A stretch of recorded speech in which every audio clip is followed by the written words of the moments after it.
நமது கலாச்சாரம், நமது பண்பாடு எப்போதும் நம்முடன் நீடித்து இருக்கும். சப்ஸ்கிரைப் திலக். நிறுத்து சகோதரி. அவருடைய அழகு குறிப்புகளையோ விளக்கங்களையோ விமர்சனங்களையோ சொல்ல தேவையில்லை. உன் மூக்கை அறுத்ததற்கு காரணம் என்ன, கதை என்ன, அதை சொல். ஒழிக்காமல் சொல். கரதூஷணன் அழிவதற்கு, உனக்கு இந்த நிலை நேருவதற்கு காரணங்கள் என்ன? இதன் பின்னணியில் இருப்பதன் அதை சொல்லவே வந்தேன். ஒரு பேரழகியை பார்த்த நேரத்தில் என் உள்ளத்துக்குள் ஒரு நெகிழ்ச்சி. அந்த பொற்கொடி இருக்க வேண்டிய இடம் காட்டு பகுதியில் அல்ல, கனகமணிகள் பதித்த ராவணன் மாளிகையில். அப்படி ஒரு எண்ணத்தில் அந்த கோலமணி சுடரை, கொடியடை பாவியை கொண்டு வர நினைத்தேன். என் இயல்பான குணம் வேகப்படுத்த அவளை பிடிக்க சென்றேன். தம்பியும் அண்ணனும் குறுக்கே புகுந்து மூக்கை அறுத்து விரட்டினார்கள் அண்ணா. கோபத்தை அடக்கி அவர்களிடம் சொன்னேன், நான் ராவணன் தந்தை என்று. பரிகாசம் புரிந்தார்கள். போடி என்றார்கள். மூக்கை அறுத்து அண்ணனிடம் போய் சொல்லடி போ என்றார்கள். சிரித்தார்கள். சீக்கிரம் போ என்று. திறமை, ஆண்மை, வீரம் இருந்தால் அவரையே வந்து எங்களை எதிர்க்க சொல். கேடு கெட்டவளை, பெண்ணை கெடுக்கும் மோசமான வேலையை செய்யாதே என்றார்கள். போதும், நிறுத்துவன் பேச்சை. மன்னித்து விடும் அண்ணா. மானிடன் செய்த அவமானத்தில் திகைத்து நின்றேன். என் மூக்கை அவன் அறுத்து அரக்கர்களின் உணர்ச்சியை தட்டி பார்க்கிறான். ராவண கோபத்தை அறிய, ஆட்சிக்கும் உனக்கும் இது கௌரவ பிரச்சனை. உடனே சென்று அந்த அழகியை கடத்தி வந்துவிடு. அந்த இரு மானிடர்களையும் என் எதிரிலே நிறுத்து. என்னை பழித்தவனின் மானத்தை கெடுத்து கொன்று விடுவேன். அப்போதுதான் என் மனதுக்கு அமைதி கிடைக்கும் அண்ணா. நிறுத்து சொற்பனகை. அன்பு தங்கைக்கு நேர்ந்த அவமானத்திற்கு பதிலடி கொடுப்பது உன் அண்ணன் ராவணனின் கடமை. இதை நான் அலட்சியப்படுத்தினால் உலகம் சிரிக்கும். பிரகஸ்தா, இதுவரை நடக்காத நிகழ்வு ஒன்று நடந்திருப்பது விஷமத்தனமானது. நமது பயங்கர ஜனஸ்தானத்தை பாழாக்கி இருக்கிறார்கள்.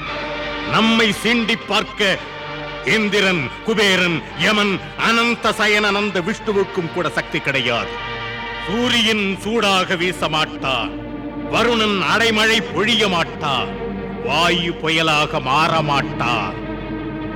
ஒரு சாதாரண மானிடன் யார், எங்கிருந்தான், எதற்கு செய்தான்?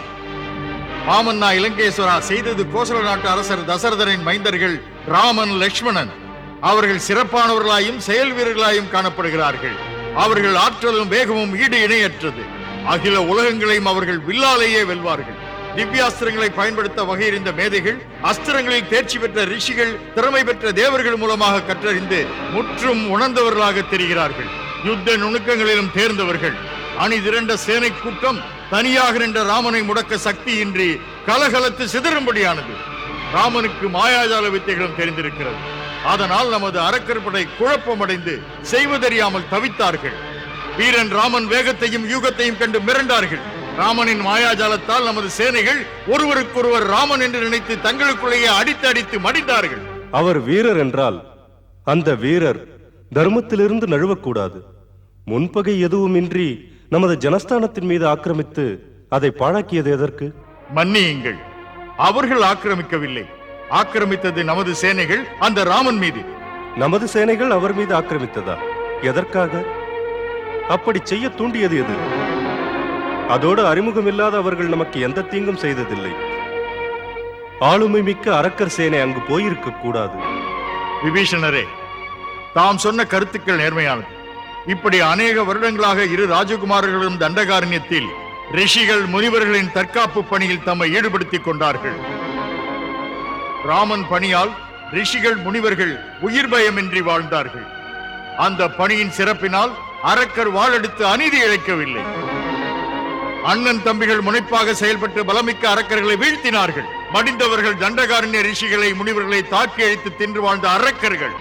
அரக்கர்களை கொன்ற அவர்கள் தண்டனைக்குரியவர்கள் தான். கரதூஷணர்கள் ஆக்கிரமிப்பாளரை அகற்றச் சென்றது சரிதான். நீ பேசுவது சரியல்ல இளவரசே இந்திரஜித். உணர்ச்சியினால் தான் விபரீதம் விளையும். பொறுமையாக சிந்தித்தால் பொறுப்பேற்ற பணிகளைத்தான் பொறுப்பாக செய்திருக்கிறார்கள். இதற்கு அவர்களுக்கு முழு அதிகாரம் உண்டு. அடுத்து, அமைதியான ரிஷிகளின் வாழ்க்கையில் ஆபத்துகள் காது கெட்டியது. உருப்படியான ஏற்பாடுகள் செய்வதை விட்டு நமது சேனாதிபதி கரதூஷணர்கள் ஒரு பெண்ணின் பேச்சை பெரிதுபடுத்தி நமது சேனைகள் முழுவதும் அழித்தார்கள். இது நியாயமற்ற பேரழிவு.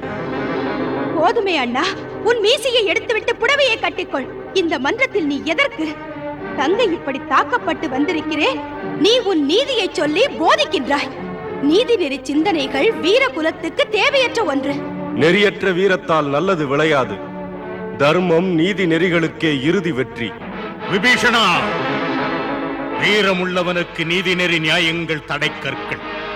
உனது சித்தாந்த சிந்தனை நமக்கு தேவையில்லை. அதனால் தான் நான் உன் அறிவுரையில் குறுக்கிடுவது.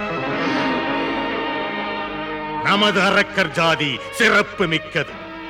யாரோ மானிடன் சிறப்பு மிக்க அரக்கர் மகளை சீண்டி பார்ப்பதோ? அப்படி செய்தவன் கையை வெட்டி எறிவேன். விழி திறந்து பார் நம் சகோதரி பட்ட காயத்தை. வன்முறைக்கு வலிமையில் பதிலடி கொடுப்பது என் நீதி. அங்குள்ள அழகையை அபகரித்து வருவேன். அந்த இரு வீரர்களையும் பெட்டி பாம்பாய் அடக்கி நமது அரக்கர்களிடையே வீசி எறிவேன். மன்னிக்க வேண்டும் என் மன்னவா. பிரச்சனையை தீர்க்க தாமே நேர்பட போவது உகந்த முறையல்ல. அந்த வயதில் இளைய ராஜகுமாரருடன் வான் புகழும் இலங்கை வேந்தன் யுத்தம் செய்தல் உங்கள் வரலாற்று சிறப்புக்கு இழுக்கும் அண்ணா. வயதில் சிறியவர்கள் கரதூஷணனை போன்ற மாவீரருடன் ஜனஸ்தானத்தில் சக்தியை காட்டியிருக்கிறார்கள். அவ்வாறிருக்க ராவணன் சொல்வதுதான் ஏற்றது. மன்னா, இப்படி இரு மானிடர்களை அழிக்க இலங்கை வேந்தனே செல்வதால் யாருக்கு சிறப்பு? அதோடு ஒருவேளை கரதூஷணன் கதை எப்படியோ ஒரு வகையில் தங்களுக்கும் தொடருமானால் இலங்கை பேரரசின் எல்லா சிறப்பும் கரைபட்டு போகும். மாமன்னா, தாம் சதியால் அவன் கதையை முடியுங்கள். ராமன் சீதையை உயிரையும் விட மேலாக கருதுகிறார். சீதை கடத்தப்பட்டால் ராமனை அந்த சோகமே தின்றுவிடும் மன்னவா. பிறகு அவனை நீர்மேல் குமிழி போல் உடைத்து விடலாம் மன்னவா. மன்னா, சேனாபதி கருத்தினை சிந்தித்து பார்ப்பதுதான் நல்லது. மன்னா, அது நீதிக்கு விரோதம். சற்று மூடிக்கொள் உன் வாயை. இலங்கேஸ்வரா, ஒரு ஒழுக்கமற்ற வனவாசி உன் பாசத்தங்கை மூக்கை அறுத்தான். இளநங்கை என்று பாராமல் நடந்தான். நியாயமற்றவனுக்கு தண்டனை என்ன? உன் தங்கையை அவமானப்படுத்தியவனை நீயும் அவமானப்படுத்தி பழிவாங்கு அண்ணா. ஆம் அண்ணா, அப்படி அவன் பழிவாங்கப்படும் போது அது பொறுக்க முடியாமல் மடிவான். ஒரு பெண்ணுக்கு அவமானம் ஏற்படும் போது தாங்காமல் மடிவான், கூனி குறுகி மடிவான், தவித்து மடிவான். ஏற்கிறேன். ஏற்புடைய கருத்தினை நேரத்தில் சொன்னாய்.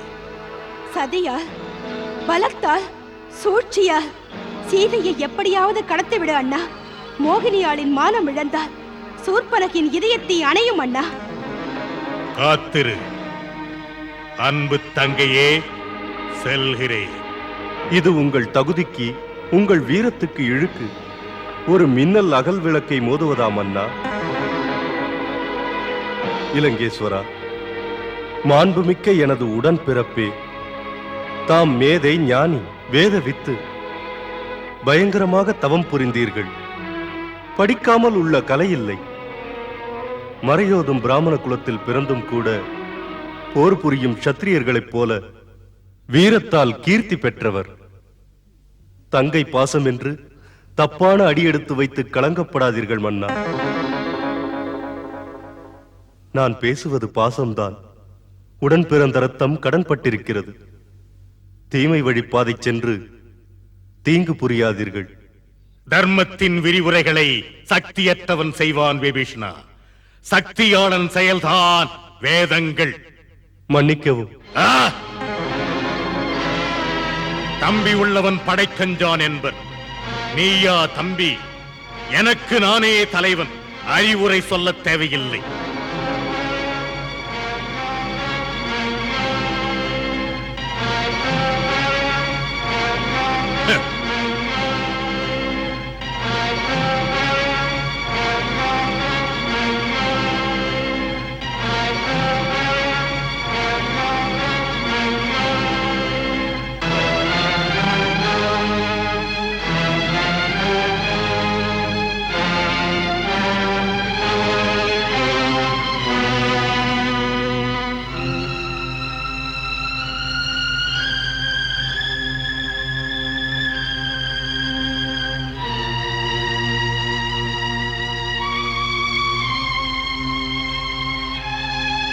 அண்ணா, இந்த தயக்கம் தடுமாற்றம் தேவையில்லை.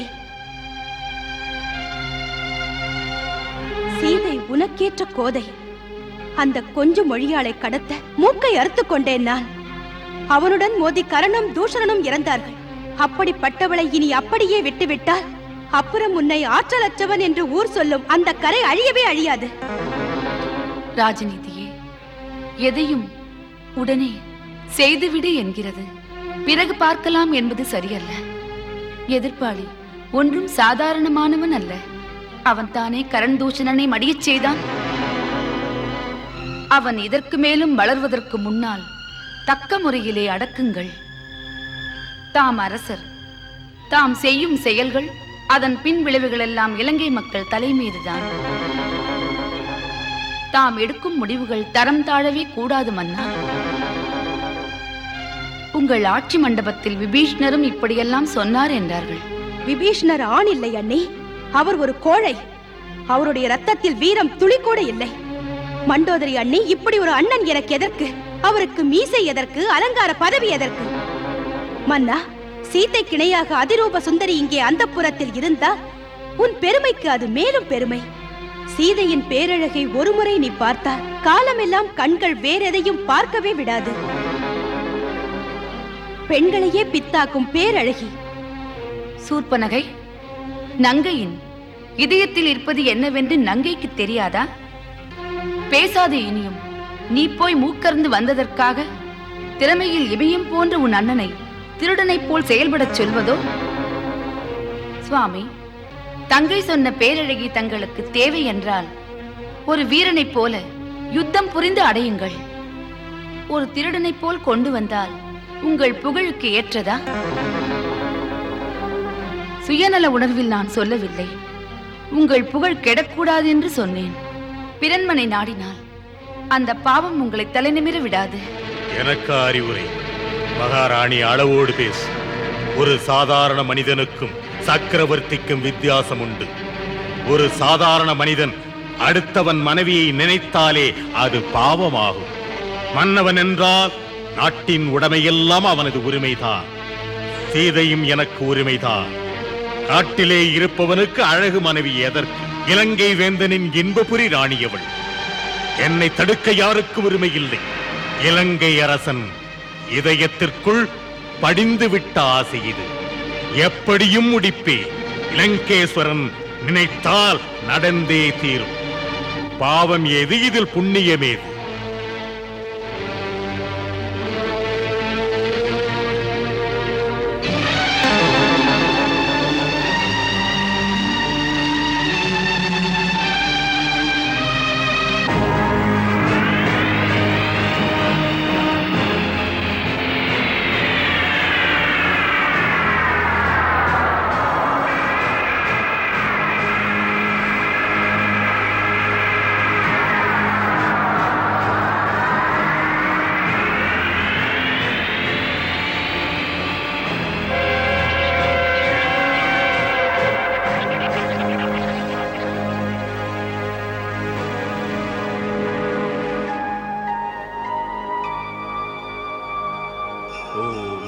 சிவாய.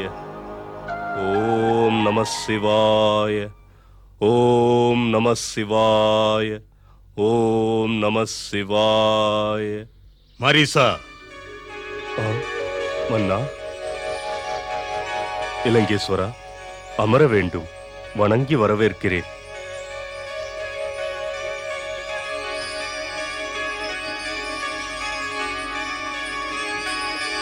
மன்னா, இருக்கையில் அமருங்கள்.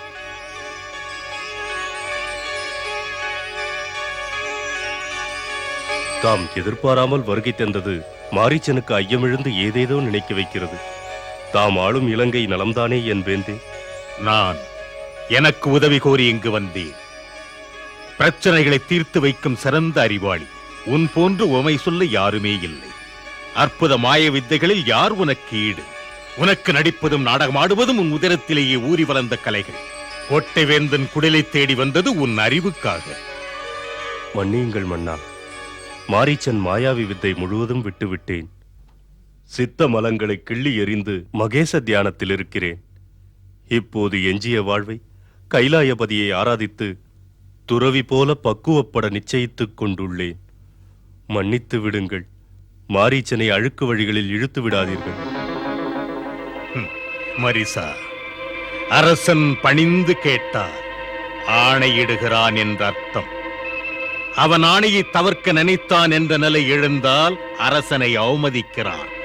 அரசன் ராவணனை அவமதித்தால் அதன் பலன் உனக்கு தெரியுமா? அதை நான் எடுத்துச் சொன்னால் வாழ்க்கையே மாறிவிடும். தாம் மிக்க கலக்கத்தில் இருக்கிறீர்கள். அது சரி, தமது இந்த நிலைக்கு காரணங்கள் என்ன? அதற்கு இந்த மாரீசன் செய்ய வேண்டியது என்ன? மாரீசா, ஒரு மானிடன் நம் குலத்திற்கு அறைகூவல் விடுத்திருக்கிறான். கரதூஷணனை மடியச் செய்து. ஒரு மானிடனா? யார் அவன்? அந்த அயோத்தியின் ராஜகுமாரன் ராமன். அவனுடைய தம்பி லட்சுமணன் தன் மனைவி சீதையுடன் பஞ்சவடிக்கு வந்திருக்கிறான். அவன் எனது அன்பு தங்கை சூர்பனகை மூக்கை அறுத்திருக்கிறான். அதை தாங்காத சபையில் வந்து அவள் அழுதாள். நமக்கு மிக்க அதிர்ச்சி.